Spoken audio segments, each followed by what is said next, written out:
Welcome to Illuvision. Apollo, the son of Leto and Zeus, brother to Artemis, the goddess of hunting, the god of light, prophecy, music, archery, healing. Oh, there's one missing, the god of bisexuality. Apollo certainly chased after women, as is literally evidenced in the story of Daphne, who, wishing to escape his amorous desires, was transformed into a tree, the laurel tree that we know today. Apollo is depicted as a handsome, beardless youth with long hair. He was rather more successful with other women, though not always. The list of his affairs with women is quite extensive. He reportedly was sexually involved with all 9 of the muses. These are the daughters of Zeus and Mnemosyne, who inspire individuals in art, literature, and the sciences. The muses certainly inspired Apollo, who had at least 2 children with 2 of them.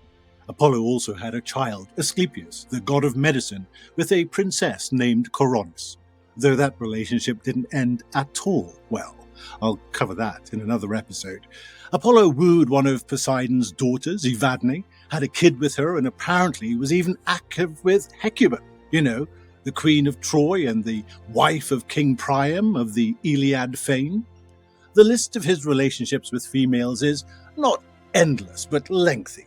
And he didn't only have a thing for female mortals. No, he was also into, literally, goddesses. We have heard of his involvement with the 9 muses, but it doesn't stop there.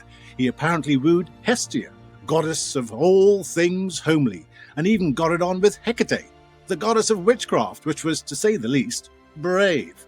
I hope he treated her well. Speaking of his treatment of partners, Apollo had an equal appetite for men. Whilst the list of his male lovers is not as extensive as the list of females, to me the portrayals of his involvement with men are much more emotionally fraught than his affairs with women.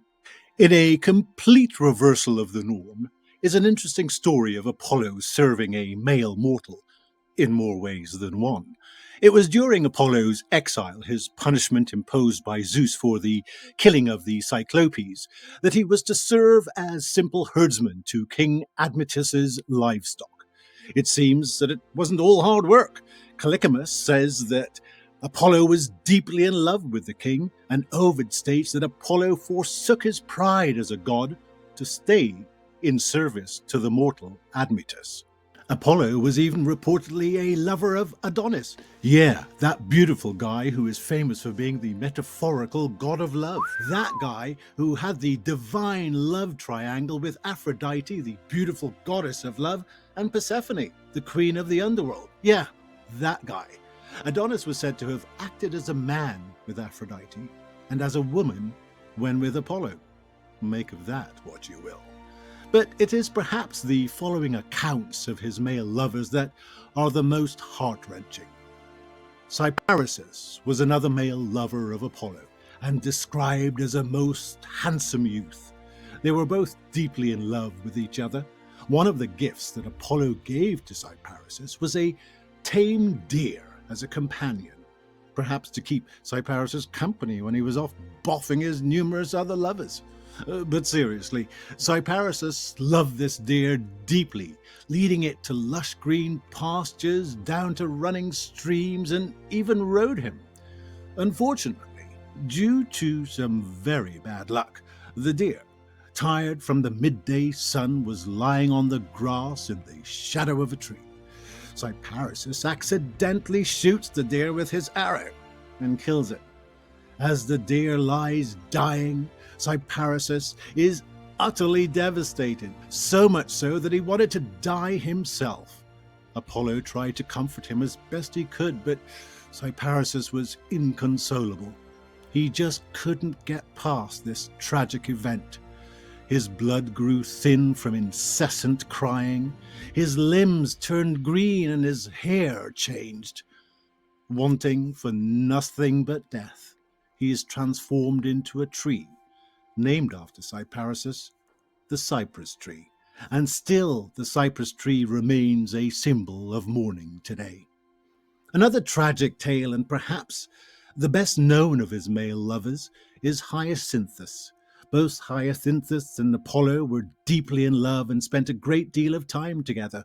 According to Ovid, one day the two lovers stripped and rubbed themselves with oil and tried their skill at discus throwing. Not quite sure why you would need to do all that to throw a discus, but here it is, in black and white, by Ovid. Apollo, being a god, threw the discus so far into the air that it pierced the clouds. As it returned to earth, Hyacinthus, eager for his turn to throw, ran towards the discus. The discus ricocheted off the ground and struck him full in the face. In another version, Hyacinthus was having an affair with another god, Zephyrus, the god of the west wind, who, being extremely jealous of Apollo and Hyacinthus, blew the discus off course and into Hyacinthus's head. Either way, Hyacinthus was fatally wounded.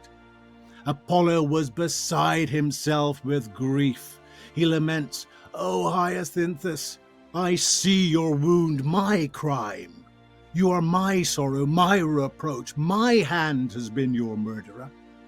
But how am I to blame?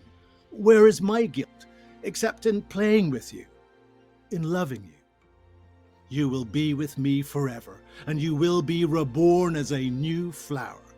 As Apollo spoke, there was no more blood on the ground. In its place, a flower bloomed. It was named after Hyacinthus, the hyacinth flower.